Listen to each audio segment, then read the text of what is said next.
Stay tuned, stay tuned, stay tuned. I am here with the coach, John Brett. I'm here with the vet, Mr. Ian Griffin, and it is cool outside. It is. Cool. The nation of Texas has shut down because it rained and it got below 32. I did not see one piece of sleet or ice or snow. I did slip when I took my trash out, but that was it. And I'm sitting there just shaking my head. I said, this is freaking infantry sunshine. This is when we all go in the field and train. Oh, well, this is Thursday of the week, and we were off Tuesday, Wednesday, and Thursday at my school, and not one bit of snow anywhere that I saw. So we're going to talk about Glenville, Arizona, and the Super Bowl and all those other things. And there's a whole lot of things going on with the Super Bowl. It's got two Texas quarterbacks. First time two brothers play against each other. So there's a lot of dynamics involved in this one. Yes. So it's going to be interesting. And to be honest, they were the two best teams in the NFL, their respective sides. And they were dominant all year. And there's flaws in every team, but they moved over their flaws and moved ahead. So it'll be interesting here. I guess the stat I saw today that I did not even know was that you put in perspective, the Chiefs had the hardest schedule of the NFL, and Eagles had the third least toughest. Yeah. So, but you also look at it this way, I didn't know, Jalen Hurts, of course, the Eagles lost 3 games, but they were 17-1 with Hurts. So 2 games of that, 2 of the 3 they lost was with a backup. So this is going to be, I think the last I saw this morning is the Eagles are 1.5 favorites, and probably that's probably a good line. I think so. The experience will be on the Chiefs, but I think the Eagles are a juggernaut. I think they're just one in a decade team of just everything came together one season. I think this year with Jalen Hurts is, I think that they figured out that 3rd down and 2, and then 3rd down and 1, and then 3rd down and 3. And not the last few games, but before he got hurt, and he just keeps the ball and runs for 15 yards has been powerful. That's what they did when they played Dallas the first time. Although Dallas offense wasn't there, but when they played him the first time, every time it was 3rd down, he kept the ball. And that's just something. It's crazy that if you can get it, people don't realize that the difference between that doesn't watch a lot of football or coach a lot of football. The difference between 3rd and 2 and 3rd and 7 is a million miles. Yeah. When it comes to in the NFL. And they say he squats like 500 pounds. No, the dude's a beast. I mean, it's going to be 2 great. You can't say great quarterbacks. We have a great quarterback that's been doing it for another year. You got a guy that looks like he's going to be great. But this, I have to say, I think that I heard Tony Romo say that on an interview today on NFL Network that there were probably 5 teams that he looked at that could have been Super Bowl champs, but both him and I think it was Weiss that used to coach at the Patriots both said that they believe these are the 2 best teams. In not a lot of years, you get the 2 best teams. Yeah, I agree. I think they are. I think some teams in the AFC fizzle out. I think some teams in the NFC overcompensated for like their quarterback or their shortcomings, and they got as far as they did, but they wouldn't have put up the game that these 2 would have put up. So I guess talking about the Super Bowl real quick, we're talking about, let's leave the quarterbacks to last. But if you look at from the offensive line of the Eagles, I say they're top 2 or 3. And I say the offensive lineman for the offensive line of the Chiefs, you say they're top 2 or 3. So I think we got 2 great offensive lines here. Well, there's 2 issues though with the Eagles. The one guy got hurt toward the last quarter of the game. Yeah. I think he's a guard. Right. And then you got the one that's arrested. Got the one that's actually got indicted for a crime in 2019. There was an interesting timing on that, but hey, it happens. So that's 2 linemen. So there's a line shuffle. And us being Dallas Cowboy fans, we know all about that. Yes. I thought we'd have a punter in there blocking it one time. I don't know. It was. I tell you what. I hate to go backwards, but I've never seen a craziness that I saw in the NFC Championship with down to a 3rd string quarterback that actually did very well, won 7 in a row, and then nobody really thinks about what happens if he gets hurt. You're going to have a 4th. And now with the concussion protocol just so quick, next thing you know, you're like, who's quarterbacking at all? Brock Purdy could not even throw the ball. Now we find out that he actually had torn ligaments. Before we move on with that, think about this with concussion protocol. You're allowed to keep 53 men on the team, and then you're allowed to keep, I think it's 7. I could be wrong on that. I'm okay being wrong on the practice squad. Sure. Okay. And So the NFL should expand that though. 53, as long as nobody's on concussion protocol. And if there's a concussion protocol issue, they should expand and compensate that number. Should. I think they should. They should keep them on, but they should compensate that number because then San Francisco might not be, Well, compensate that number for maybe like this. If it's the running back, they have to backfill another running back for the concussion. mhm. Well, like someone said the other day, it's like it was so detrimental to have those two quarterbacks on the sideline for them. Yeah. But teams get to choose. Back when we were growing up, there was always a third string quarterback. A lot of teams don't have a third string quarterback because there's only 53. So what they were saying was kind of like what you're saying on NFL Network is in the playoffs, have a third string that is an emergency quarterback that can be on the sidelines, that can only come in the game if the first two are ruled out. So San Francisco is a unique thing, and we're going to move on here in a second, but they have such a great defense that they can carry any of their quarterbacks, Sure. to be honest. But I have a philosophy is, unless you are Bill Parcells with Phil Simms and Hostetler, Yeah. or you're the dude that's down there in Jacksonville now coaching that had Wentz and Nick Foles, no other backup makes it through that. Yeah. Normally when you get to your backup, your season is lost and you like, okay, I'm packing it in for next year. Not that you've given up, but supposedly your quarterback's supposed to be such an instrument to the team that he makes that big a difference. And another thing, the season is so long. Look at our Dallas Cowboys this year. They actually had a guy broke a thumb. Yeah. He was out 5 full games. Yep. So if that's early enough to season or mid-season, and you have a good enough team, which the Cowboys did, that doesn't knock you out of the playoff hunt. But what it did was a backup came in and played well. If that backup would have went 0-5, they probably still could have made the playoffs. But the problem is when you get into the playoffs and you have the situation happen with the 49ers with Purdy and the gentleman after him, and they're gone, McCaffrey is going to be their third string quarterback. Well, every single person you saw what Philadelphia did, they knew they couldn't pass. In the NFL, if you know a team cannot pass, they're done. Yeah. So it's not fair.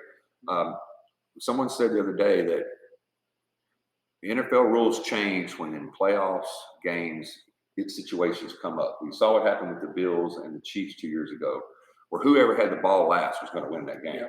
So they changed the overtime rules. So what you're saying, I think, is going to happen after this year. Maybe the rules committee will get together and say, hey, we need to have this emergency situation for football that in the playoffs, they have to carry a third, and we don't consider it a 53. It would just be an emergency type situation. I like that. The other thing I'll say, though, is in the playoffs, hear me out, people.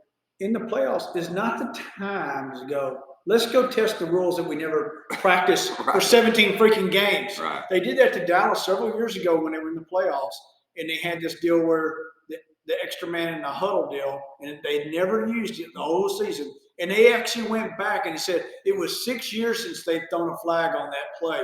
But they decided that, hey, the playoffs is the time we want to pull that rabbit out of the hat. Right. Hey, no, go get all that crap done during the regular season and preseason.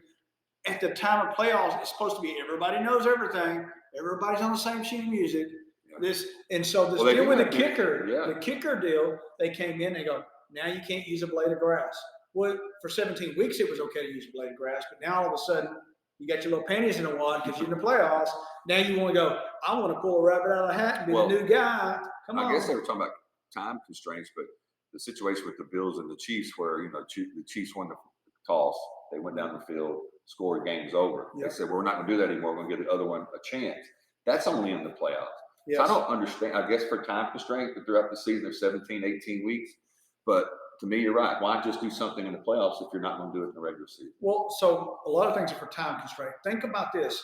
Take yourself back from the whole game for a second and say, every time a penalty is thrown, let's say for a false start or a holding call, shouldn't that time go back since that play was washed? I've thought about that before too. But they don't do that because of time constraints. Sure. But that time should be washed back onto the clock from the start of that play. And a lot of those are individual referees' decision because some, if a lineman jumps off and it's a decision, we're going to stop the play. Quarterbacks get mad. Like, that's a free play.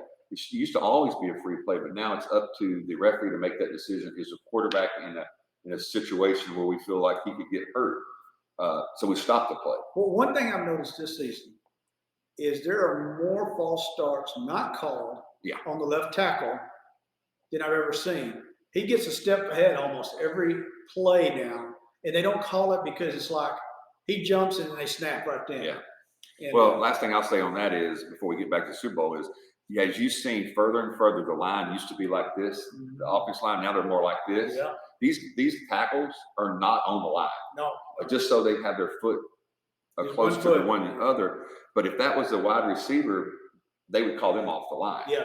So they need to be. I mean, why do they allow that? I don't know.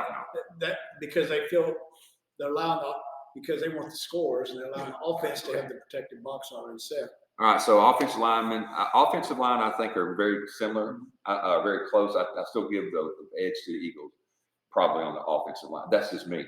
Now, if you look at the defensive line, I think you're definitely going to give it to the Eagles.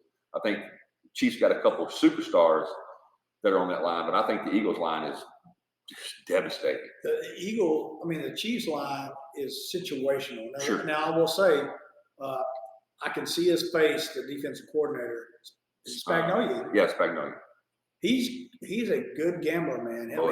He knows how to put those chips out there at the right time, and they are good at a very situational points in time, and they get through during that time. And they're like, okay, well, we're going to go drink Gatorade now and call a timeout and hang out with Kellen Moore up in the concession stand for a couple of plays, and then we'll come back down and play again. Yeah. But they're very good at that, and but I agree, consistency. I think the Eagles on the defense is. Yeah, Spags is one of those guys that he might not blitz you for a quarter and a half. He might blitz you 5 plays in a row. Like you said, it's a situation, what he feels and what he's been feeling seems like it's been working.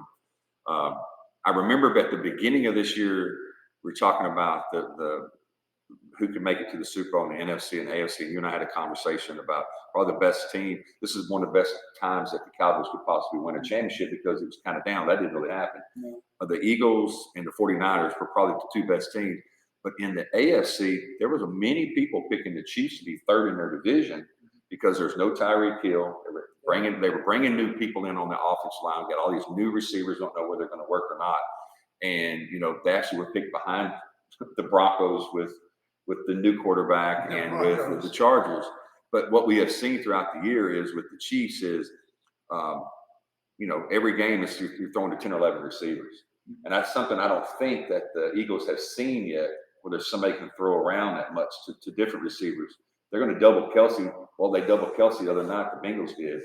And at different times, it just left so many people open. And so do you rush? Do you bring pressure? If you bring pressure, they're just dumping the ball off quickly. If you don't bring pressure and you got 8 people you can throw to at a time, I don't understand how you can handle that. I will say the Chiefs have something unique is their centerpiece is Kelce, but those disguises it's not. Yeah. And so and let's be honest, every one of the receivers would start on. It might not be the very first receiver, but they would be a top 2 receiver on any other team, pretty much. There's only like 2 or 3 teams. Well, Tony dropping in their lap was ridiculous. He was a number 1 receiver for the Giants, and because of the attitude situation, he was just you can have him.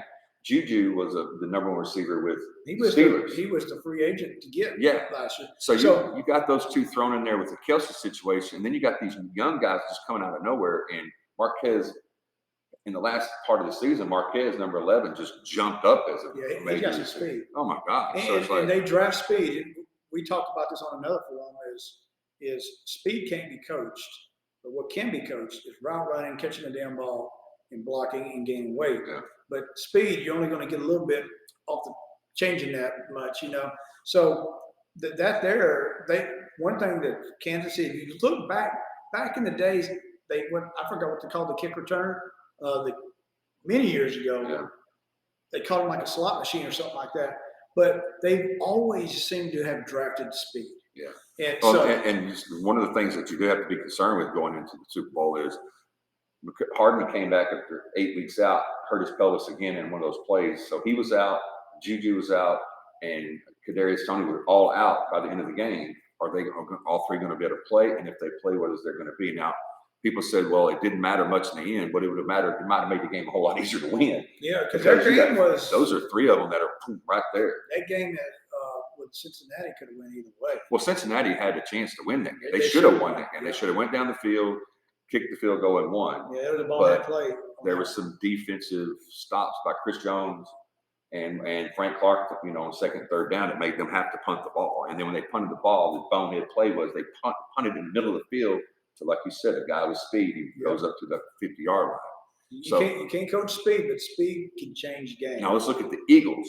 Yep. I believe, like I said, I sent you a text the other day. I said the last 13 months, this GM should be GM of the year. I mean, not only they got AJ Brown, that was ridiculous. I don't know what the Titans were thinking. So, no, but I understand the Titans. The Titans felt that they probably wasn't going to march but in the Super Bowl, one, and they were going to either have to watch, unlike what the Dallas does, they're going to have to watch him walk, or they could trade him, and they got a number 1 pick out of it. His replacement, which receivers take 2 years or so to really make an impact. So I think it was a deal for both of them. It just catapulted the Eagles into a better position. Yeah. So I think that the matchup with the offense, the Chiefs offense against their defense is very, very interesting. But I do think the Chiefs have that type of team that can exploit at times just because they got so many weapons. It's going to see, can they get the pressure? How's the ankle? Can they get the pressure? Yeah. But getting pressure on him, it seems that he always finds a spot to get through and around. But I also think I think it's something that I was looking at watching the game the other night on replay is with the Eagles, if you get pressure on Hurts and he's not in an RPO, but if he's just dropping back, he seems to have problems getting the ball to the what you call the check down guy. Yeah. So with Spags, if he can do that in situations, it's 3rd and 5, 3rd and 6, and things like that, and they're sending the back out, and you have a spy on that back, I think that's a problem they could have on 3rd downs. But I don't know about both teams are going to run against each other. I'm like this on the game. I want to see the Chiefs win because I can't stand the damn Eagles. I can't stand the Eagles either. But I'm going to say this: Philadelphia, if you want to win the game, don't do what the Carolina Panthers did and try to be all super conservative on everything. Have your quarterback run the damn ball. Just go, yeah. Just let him go like he did in week 7 or 8, and let him go, and you'll win the game. Right. Well, you will see this, that the running game should be huge because 2 of the teams that did the most damage to the Chiefs were the Chargers, running the ball with that big back, and also the first time they played with Mixon, with Mixon from the Bengals. Now look exactly what they had a problem. The Eagles did the last few. They had a problem with Barkley. They had a problem with Pollard. They have a problem with people that can just get going. Well, they got Pacheco that can run up there strong like that, like Barkley. Pacheco is going to be the game changer I think for so the too. Chiefs side. Yeah. And I honestly believe that. I think, though, with the Eagles, it is going to be number 1. It is going to be Jalen Hurts. This is great. And so if you take him in and do the RPO and don't let him run it all in the first 2 quarters, you lost your damn mind. Yeah. You got 60 He needs minutes. to be RPOing. Just Like he's let in him college, run. baby. Yeah, he needs to do some of those games where he runs a 20-yard run, and then it changes the whole defense on the Chiefs side. Now, Yeah. And a coaching issue that I loved about this year, these coaches together, they used to coach together, or, Sirianni, what's his name? Sirianni? I can't say his name. Yeah, he coached with Reed, under Reed, but also every year you talk about how great Andy Reid is after a bye week. Like the game they play after a bye week, it's like some ridiculous 11-2 or something like that. Well, this is really kind of like a bye week. Yeah. So you got 2 weeks to figure it out. So I think this is like a perfect scenario for a great game. So this is what I'll say about Andy Reid. I've admired him from afar. I can't stand him because he was the Eagles coach. But when he was the Eagles coach, he was to me like Mike Tomlin. And what he did is he got more out of his players that wasn't that good. Yeah. I hate to say that, they wasn't that good.